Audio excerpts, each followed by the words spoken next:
Hi guys, welcome back to my channel. It feels so weird to be sitting down and filming a video. I don't actually think I've done a sit down video since I've been married now. I haven't done it. I felt like I haven't actually sat down in this room to film anything in a long time. So it does feel a little bit weird being back in the chair in this room filming, but it's good. I need to mix it up and not just always do vlogs. I need to do some more sit down videos to keep things interesting. But a little while back on my Instagram, I asked if people would be interested if I did a Q&A on my channel, as I don't think I've actually done one since pretty much just from when I first started making videos. So I've got a few of the questions that you guys sent through screenshotted. So I'm going to go through the questions and answer them in today's video. Before we get going, if you haven't subscribed already, please do so down below. It's completely free to do. So if you don't follow me on Instagram, feel free to go do that too, because if I do any more of these videos in the future, I'm most likely to post a question box on my stories over there. But let's get right on into the video. What is the best thing about being married? Oh, I feel like that's such a hard question to answer because honestly, if you ask any person who's newly married, you know, how does it feel now that you're married? Do you feel any different? I guarantee you that they will say to you that they feel exactly the same. And that's just how I feel. I feel like things between Reese and I, they're not any different. They're not better or worse. I just feel like we were living together. Before we got married, we had the house, we had Nugget. We kind of had all that going for us before we even got married. So I feel like things are exactly the same, but obviously things are absolutely amazing. But the best thing about being married?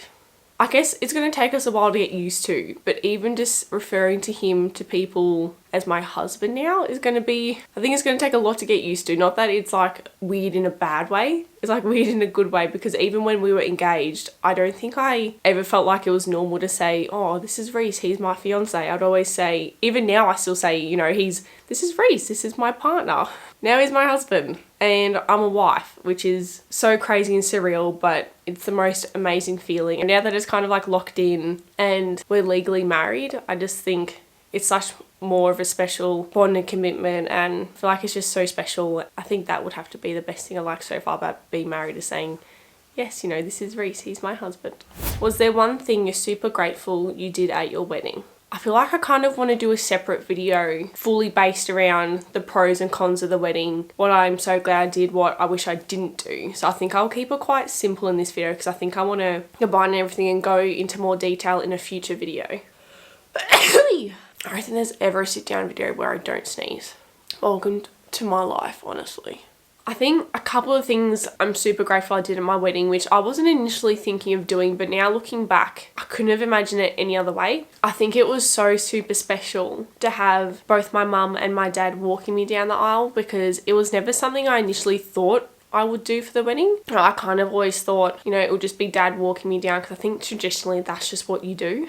The fact that mum was so excited and so keen to walk down with me, looking back, I don't know how I would have actually stayed vertical walking down that aisle if they weren't there side by side with me, helping me get down that aisle. But just having them both there with me, I feel like that was just so incredibly special. For them to both be there in that moment with me and to be able to both give me away to Reese, it was very special, and I'm so glad that I ended up having both of them walk me down, because yeah, I feel like if I look back on it and I just had dad walk me down, not that there's anything wrong with people who do that. I feel like it's something that, you know, if you're planning to get married in the future, or you're planning your wedding now, or you haven't really thought about it, I think it's something that would be really good and special to consider doing for your wedding as well. And then kind of on the opposite to the question I just answered, something you'd change about your wedding. I don't really know if there's anything I would change per se, because I think no matter how you plan and picture your wedding to go, it's never going to go exactly to plan, and there's always going to be something that in your head you might think might ruin your day, or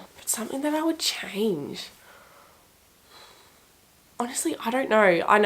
I think I'll go into more detail, like I said, in a future video, but I think if I was to do it again, I'd probably want to do it with a smaller, more intimate amount of people, because it was actually quite overwhelming having so many people there. So we had about 90 people there in total, including us and the bridal party. But one of the reasons we did have that many people is because the venue that we ended up going with, they had a minimum amount of guests, not that you had to have, but that you had to pay for, depending on what month it was and what day of the week it was. So our wedding fell on a day where we had to have a minimum of 90 guests. So I think we ended up having about 87, but we still had to pay for the 90 people. But I just think that there were certain points in the wedding I was getting quite overwhelmed, and I think a little bit anxious about the fact that even now looking back, I know I didn't have a chance to go around and speak to every single one of our guests. So I think I would limit the amount of people that actually came to the wedding, because I felt like I wasn't able to spend enough quality time with each of my guests, because one minute, you know, some people are pulling you away for a photo with them, and as soon as you try and go away just to grab a drink or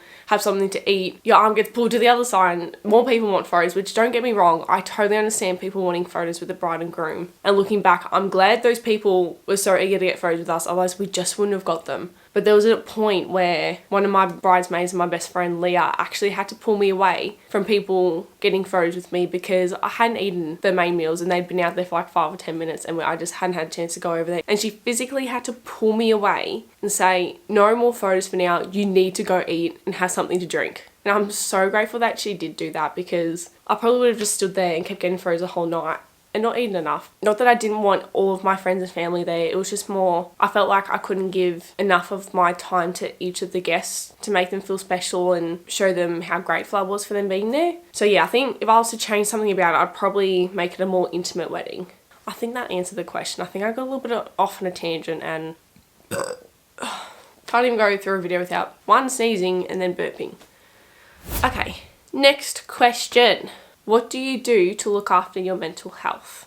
I think I've been pretty bad at looking after my mental health in the last few years. Oh, probably not the last few years, probably just the last year or so. I used to be so good at going out for walks, not for fitness, but just go out, get some fresh air, listen to music, relax and be there in nature and not have to worry about anything. But I feel like lately I've been really slack with that, and I think that is something I need to get better at doing, whether it's just a 10-minute walk each day. But things I actually do now is I play netball once a week. So I've been playing netball ever since, bloody hell. I've been playing netball ever since I was 8 years old. So it's always been a game that I absolutely love playing. I used to umpire it, used to coach it. Absolutely adore the game. It brings me so much joy to play. I think mentally it's just the whole aspect of being in a team environment and having the same goal, but not even just, it's not even about winning for me. It's about being in a team, having fun together, running around, getting your fitness up. But I feel like it's so good for my mental health, because sometimes life and work can just get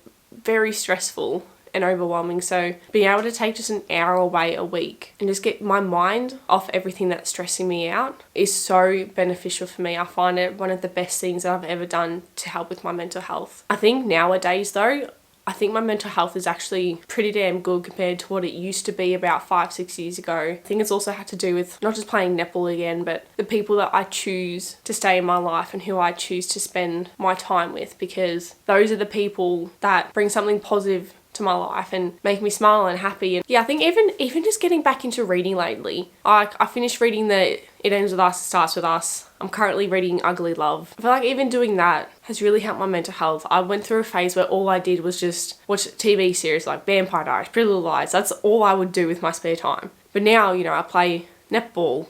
I go out and see friends more often now. I've been reading books. Like, I've got books at the back of my shelf here, which I think I've read most of them. I haven't read these Twilight ones. I really, really want to get more in the habit of reading more, whether it's just a chapter before bed or a couple pages a day, whatever it is. I really, really want to get into reading more, because I think that will help incredibly with my mental health too. But yeah, let me know what your guys' answer would be for that question, because I think it's good for everyone to share what it is that helps them support their own mental health, because I think sometimes when you're in a bad rut with your mental health, it can be really hard to find things to try and lift yourself back out of that. So if there's any tips that anyone has, please leave them down below so not only I can read them, but everyone else can as well. Your favourite tattoo? Oh, I honestly don't know if I could pick just one, because I think I've got about 11 now. And I don't think I could pick just one, because they all mean something different to me. I mean, to be fair, not all of them have meaning. Like my butterfly one that I've got here on my arm. Wrong arm. Idiot. This butterfly has absolutely no meaning. I just love the look of it, and I just love where it's set up below my elbow. absolutely no meaning. This one, if you can see properly, this one has absolutely no meaning either. I just wanted a nice big piece of my arm, and I ended up getting it when one of my best friends, Hayley, got her first tattoo. So I wanted to get one when she was getting hers as well. Obviously, this one here, Bindi, and her paw on the back has a lot of meaning. I think it kind of speaks for itself. Bindi was our family dog that passed away a few years back. Out of absolutely nowhere, we had no idea why she died. And this paw print on the back is her real paw print. It's a full proper size of her paw, and obviously I love dogs. They've always been a part of my life and our family, and I had to get something to remember her by. This one here, me and my sister got a few matching ones, and that's one of them that we chose to get together. This one is like two little fish swinging.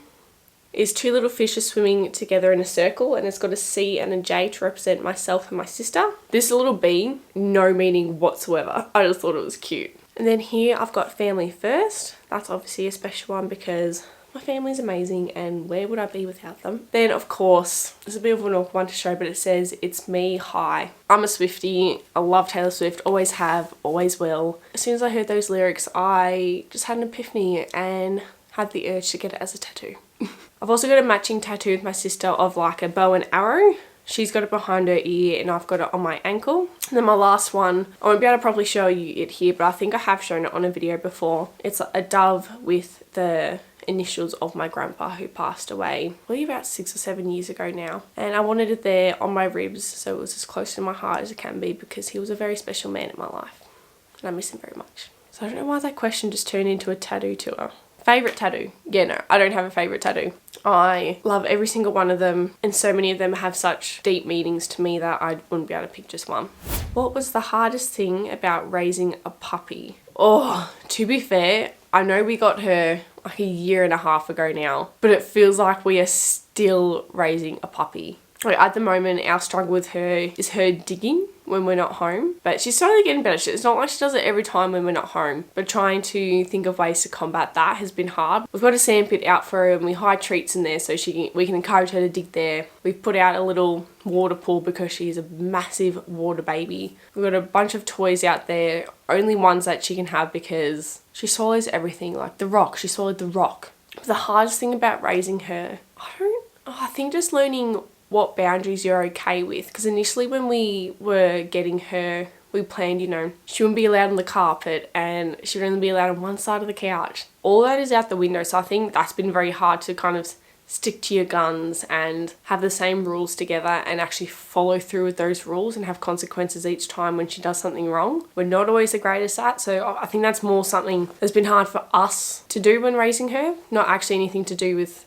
her herself, but I feel like there's so much more positive things than there are negative things about us raising her. But I think the most hardest thing we've had so far from raising her, which you would have seen and heard me speak about in other videos plenty of times before, was when she had eaten the rock and we had to rush her in for surgery. That was the most traumatic, stressful, sad time that we've ever had with her. So I think that would be one of the hardest things we've had so far to overcome whilst raising her, is just having to deal with that.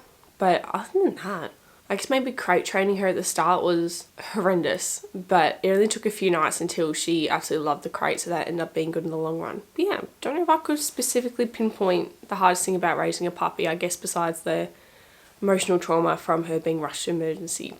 The final question, the juiciest question of them all. Now that you're married, when are you going to start a family? Wouldn't you guys love to know? Kidding, I'll tell you. Reese and I kind of have plans of when we're wanting to start a family. Reese is a few years older than me and he's got his sisters who have children of their own, and he's the cluckiest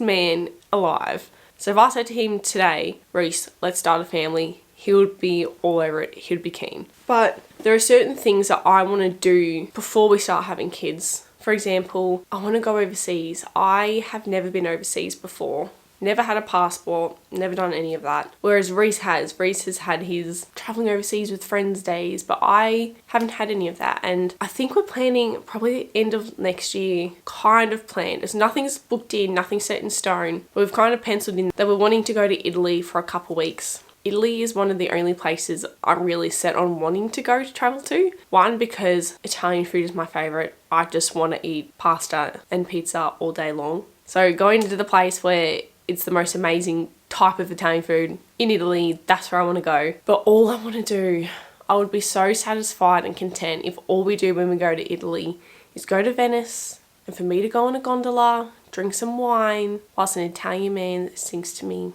From that stage, I guess that gives us like a year and a half before we really have to start thinking about it again. But I think as well, when we're at that point in our lives, for example, I'll be in a more comfortable and secure place in my job for me to be able to go on maternity leave and then feel confident enough coming back to work. And then also at that point, Reese will also be, finished at uni and he'll be more settled in and more secure in his job as well. Because I think if we can control it as much as we can, I want us to be in the most comfortable and secure place, not only in our jobs, so financially being comfortable and prepared as much as we can. Obviously, we're never going to feel like we're fully prepared, but I want to be able to control that as much as I can. So make sure we're saved up as much as we can, especially with the interest rates now just skyrocketing. That makes me incredibly nervous because we're currently in the middle of trying to refinance our house loan because we're coming up to 2 years in this house now, which is nuts in itself to think about. We're trying to refinance the loan because we've been on a fixed rate. It's just stressful now thinking that we might go to a variable, just not knowing how much we're going to have to pay each month is a bit stressful. So I think once we have that settled down and we're thinking about getting myself a mum car soon, then I think once we have all that set in and prepared, then we'll probably start thinking about having a family. And yes, I'll probably say maybe 2 years away, we might think about doing it. But yeah, who knows? Plans don't always stay as a plan. They change. So really, who knows? But that's our plans so far.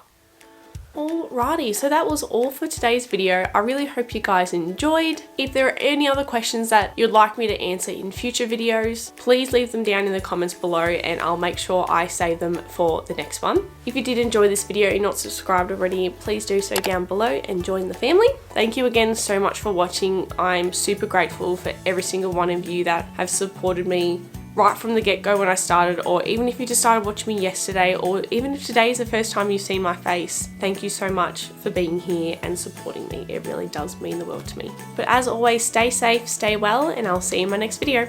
Bye.